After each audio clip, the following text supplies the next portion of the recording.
Ciao a tutti, sono Rui.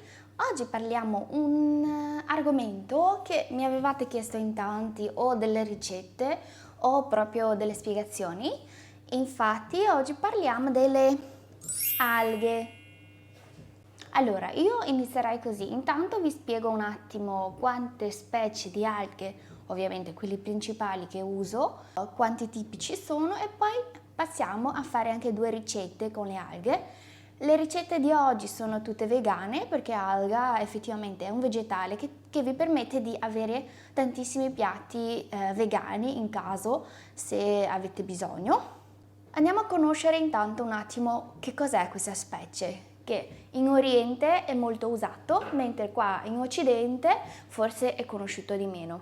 Andiamo intanto a conoscere la prima, che forse è quella più nota, che tutti voi conoscete. Questa è un'alga nori. Anche questo vegetale che cresce al mare, ormai sono tutte le alghe sono coltivate, forse la sua forma originaria assomiglia di più a questo.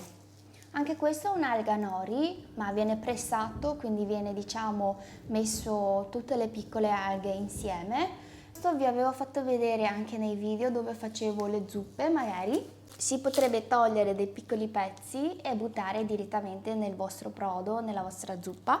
Viene usato di più principalmente per fare le zuppe effettivamente, mentre questa alga che viene fatta sempre con le stesse alghe di questo tipo qua, ma vedete che la lavorazione è completamente diversa. Qua viene schiacciato, viene compresso per formare una foglia che è quella che noi usiamo per fare i sushi. I nomi tecnici dopo Google ve lo metto magari qua a fianco perché sono dei nomi difficilissimi che io non mi ricordo.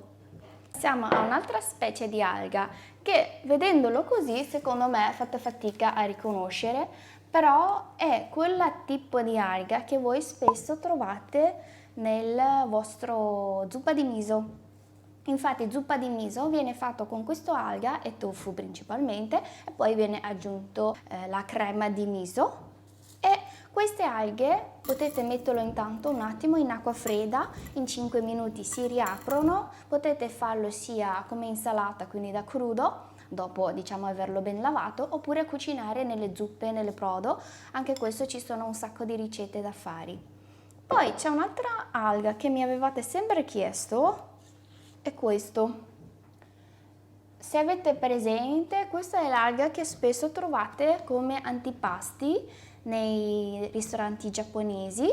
Effettivamente questa alga è la stessa specie di questa.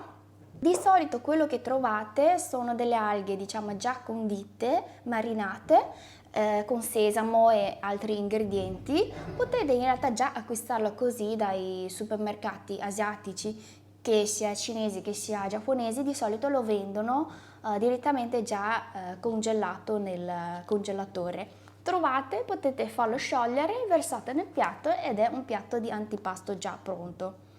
Un altro tipo di alga è questa. Questo credo che è l'alga che voi probabilmente conoscete di meno, perché qua in Italia raramente vedo delle ricette con questo tipo di alga, che invece è l'alga che viene più consumato in Cina. Noi lo possiamo usare in tantissime ricette. Vedete, questa qua è essiccato. Tutte le alghe sono essiccate per poterlo conservare più a lungo a casa. Queste sono delle alghe più larghe, più lunghe, mentre questo tipo di alga, che tante persone credono che questa alga sia, la fase giovane di questa alga, invece sono due specie completamente, cioè sono della stessa specie, tutti sono alghe, ma sono di due, come posso dire, sottocategorie diverse. Anche questa intanto dovete lasciarla in molla in acqua, anche per un'oretta, si gonfia, dovete lavarlo tante volte e dopo potete usare questa alga per saltare dei piatti in padella oppure fare della zuppa, ci sono comunque tantissime ricette. Poi io qua manca un'altra alga che è un'alga sempre usata di più nella cucina giapponese, che è un'alga molto simile a questo, che viene chiamato kunbu. Quello è un'alga invece ancora più scura di questa, tante volte viene usato proprio per estrarre la base di brodo per la cucina giapponese. Oggi comunque andiamo a fare due ricette, una la facciamo proprio la zuppa di miso con questo tipo di alga e poi facciamo anche una ricetta con questa alga qua, faccio dei germogli di soia saltato con l'alga, mentre questi in realtà nei miei video precedenti più o meno ci sono già qualche ricette presenti dove ho usato questo tipo di alga e questo basta invece che aprite la busta, lo versate e già un antipasto di alga pronta. Ora andiamo a vedere subito come si preparano queste ricette.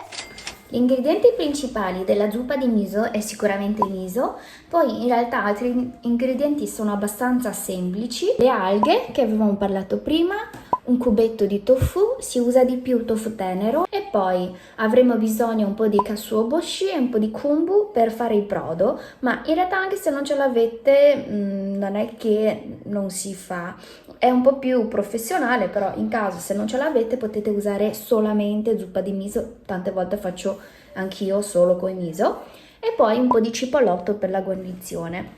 Per fare la zuppa di miso è una cosa abbastanza libera che potete aggiungere qualsiasi altro ingrediente che desiderate o sostituirle. Infatti io oggi aggiungo questi funghi qua che ce l'ho già a casa. In una pentola andate ad aggiungere circa 800 ml d'acqua, io stasera faccio 2 porzioni ma abbondanti. Quando l'acqua tende a bollire potete mettere giù il vostro katsuobushi. Allora, se avete anche del kombu potete metterlo adesso insieme, lasciatelo bollire per un paio di minuti.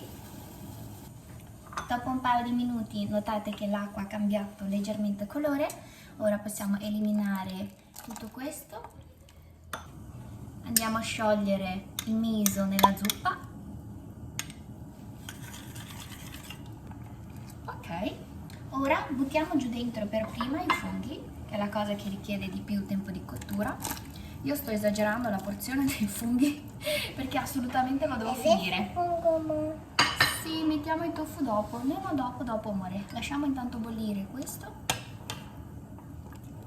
Si sente già tanto il profumo, dopo un paio di minuti che bolle l'acqua con i funghi, possiamo versare giù il tofu. Sì, tofu. Potete andare ad assaggiare per capire se dovete aggiungere più miso o meno. Anche a me voglio assaggiare. Anche tu. In caso se non vi è sufficiente potete regolarvi anche con un po' di sale. Ti piace? 人家好喝。有点好喝eh. Allora adesso aggiungiamo anche le alghe, ok? Aggiungiamo le alghe. Le alghe potete lasciarle intanto 5 minuti in acqua per farlo stare un attimo a mollo, oppure aggiungere così direttamente. Cuocere altri 2-3 minuti.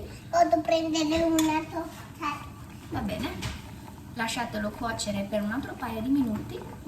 La nostra zuppa di miso sarà pronta.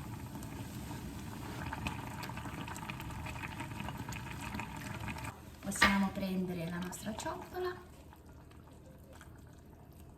così, attenta a non farci scottare, ecco, guarniamo con un po' di cipollotto ed eccola la nostra zuppa di miso. Oh, basta.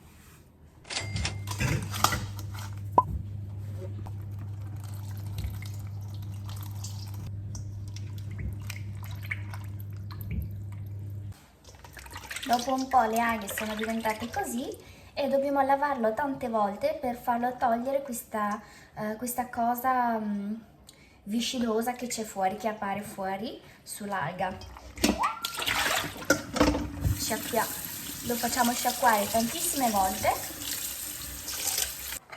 e poi tritarlo fine fine. Se le alghe vi appaiono ancora appiccicose potete risciacquarlo un'altra volta ancora. E questi saranno i nostri ingredienti principali per fare i germogli di soia saltato con l'alga. Andiamo poi ad aggiungere anche un cucchiaio di salsa ostrica. Se siete vegani potete aggiungere la versione vegana della salsa ostrica, che è una salsa fatta a base di funghi, e poi sale e questo piatto sarà già pronto.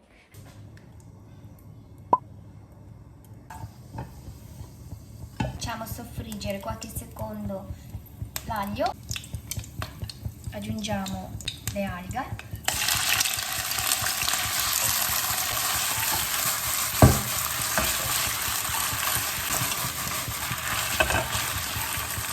Anche i gemolli.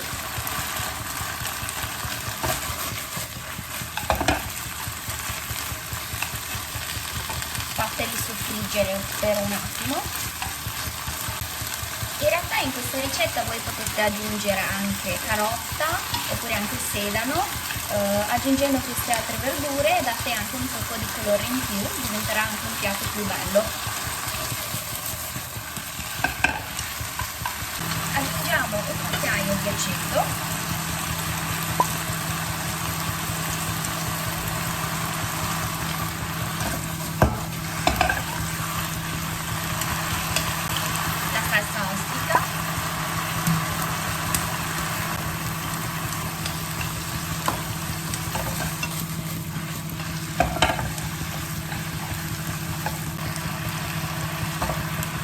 Sale a sufficienza. Anche il cipolotto serve per dare un tocco di colore in più e profumarlo un po'.